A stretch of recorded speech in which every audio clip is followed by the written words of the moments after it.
Welcome to K-State Today. I'm Debbie Mercer, and I serve as Dean of the College of Education at Kansas State University. And I am so honored to introduce to you our Alumni Fellow of 2016, Mr. Brooks Barta. Brooks was a secondary education major in mathematics education at Kansas State and also an integral part of our K-State football team. So Brooks, welcome. We're thrilled to have you here. Most people in Manhattan would know you from your football career. I'm still number 2 all-time leading tackler at Kansas State University. Phenomenal body of work on the field, but equally impactful in the classroom. So what do you think people would think about you being recognized for your work in schools? Well, yeah, I hope they'd recognize me for the same things. Been teaching for 23 years. Enjoy the process, coaching, enjoy the process, and learned a great deal at K-State and obviously from Coach Snyder as well about how you manage young people and help them improve. So I'm humbled to be selected because I know so many good teachers and so many teachers that are better than I am, but it's been a real honor. Tell us a little bit about your decision to go into education. I was kind of raised in education. My father was a teacher and a math teacher also and a coach, and I grew up in it and I was motivated by it. I enjoyed the sports side of it. Kind of had to decide what I wanted to teach. I liked history, I liked science, and ended up in math. And it was just kind of a set path for me, I think, at a fairly early age. So math can be difficult for many students. So talk about how you motivate students about the relevancy of what they're learning. I'm a little bit different than a lot of people, and maybe a lot of math teachers. I don't sit around and do math puzzles or those things all the time, but I really enjoy the application side of it. It's not so much how much they know the math, but the process they go through in mathematics. And we try to set a culture and an environment in the classroom where we know that some of us are really good at math, some of us really have to work at it, but we want to see progress and getting through the process, learning how to think, learning how to solve problems, learning how to prepare for tests, and do the kind of things that you're going to do the rest of your life. So talk about how teaching has changed. 23 years is a long career. So what's different in today's classroom? I think there was a mold when I started teaching you were supposed to be in, and I think I struggled with that for a long time. Our school took a Colby test, and it's really, the Colby testing is about how you naturally do things, how do you solve problems, how do you prepare, how do you not prepare, and those kind of things. And probably found out that I'm less than 5% of teachers. I'm especially math teachers. I need change. I need to be creative. I need to solve problems. I don't like getting caught in a rut. And I probably allowed myself to change the way I teach, and that was probably the way I naturally coached. So I'm more of a coach in the classroom than I had in the previous time, and that's been good for me. It makes it more rewarding. I'm less fatigued and a lot more excited about what I'm doing. So that change, halfway through my career, I thought was a pretty big moment for me. And the nice thing you see about Colby, it'll let teachers accept each other for how they teach, and understanding variety is important, and the way we approach it is important, and kids need different kinds of teachers. So it's been a growth process for me. Very good. I think that's a hallmark of a great teacher, that we're always continuing to learn. What about technology, and how has that changed how you teach? When I was in college and we did calculus and did the first derivative, I don't know if we ever saw a graph of it because it took 45 minutes to graph it. And right now I pull it out and we can do 10 graphs in 5 minutes from what we're working on in class. I think it builds understanding. I think having kids being hands-on with the technology, able to ask questions about their thinking skills and how things are related. It would be hard for me to go back and not have that access to the one-to-one classroom.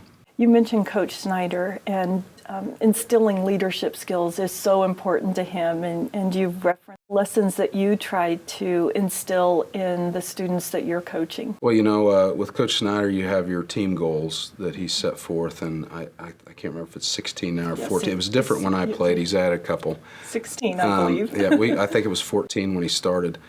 They're all the same factors that are important to being successful on the football field, as a team, in the classroom, in church, as a family.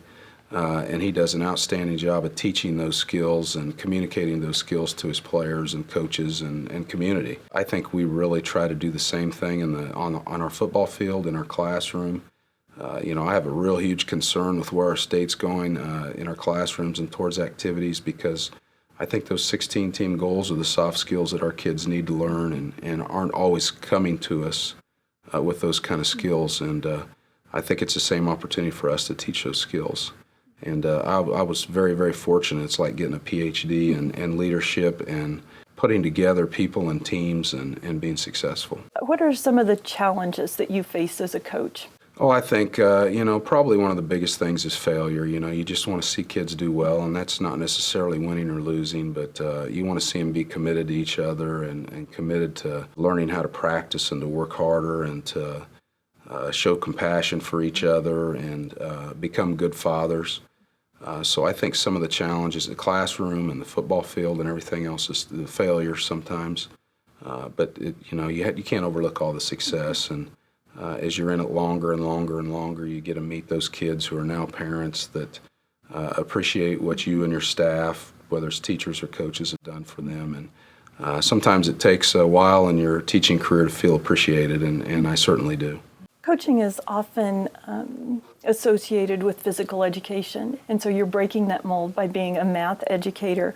But the college is reinstating our physical education endorsement and health endorsement areas. What needs do you see for physical education teachers?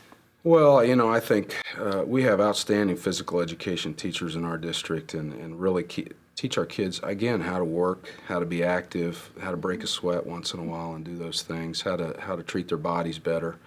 But also, I think physical education is a way to getting strong role models into the education, and I think we have a need in schools for strong male role models and figures at all levels, but especially at the secondary level. And I know so many guys that started off as PE teachers and ended up being math teachers or principals or superintendents, and they bring leadership to the table that our young kids need. And if that's what it takes to get strong young men into education, I think, and women into education, we need to do that.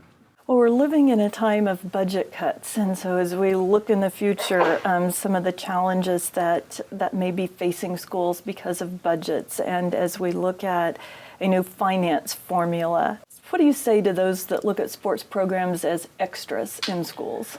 I think for myself and my wife and my family and my sisters and all those people, activities have been a really, really huge part, whether it was music, whether it was sports, whether it was forensics, whether it was the musical or the school play. I think it was important to all of our growth as young people trying to become leaders and adults.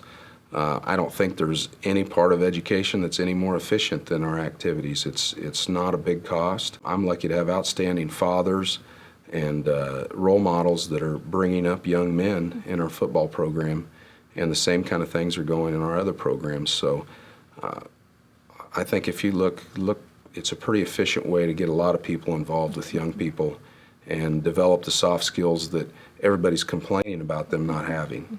And if anything, we need more kids involved in that, and we need more coaches and support staff for those activities. No doubt a huge impact on young lives. Well, Barta is a legendary football name in the state of Kansas. I think of your father, Roger, and his reputation and the students he impacted. I look at the students you're impacting. I think that's what drives us in education, is making a difference in the lives of young people. Definitely you made a difference in Kansas State University and our football program, and I understand that legacy is going to continue. Yeah, we're very happy to have our son attend Kansas State next year, and mostly because we think Kansas State is a great place for a young man to grow up, or a young lady, and to play in a system for Coach Snyder, and hopefully he's there for 6 more years, and if he's not, we assume it's going to be the same kind of family situation where we've looked around a lot, and kids aren't taken care of quite as well a lot of places as they are here, so that's what probably excites us the most. I so agree with that, and I often say it's not just our football team that holds that word family above them before they run out onto the field. It really is a culture here. Yeah, I think it's a strong, I think it comes from that central and western Kansas background, and that's probably why I chose K-State. I had no connection, and I just felt comfortable here 25 years ago, and I think my son did as well. Very good. Well, we're excited to welcome him here in the fall and thrilled for you to be here representing the College of Education. Well, thank you very much. And thank you for joining us today.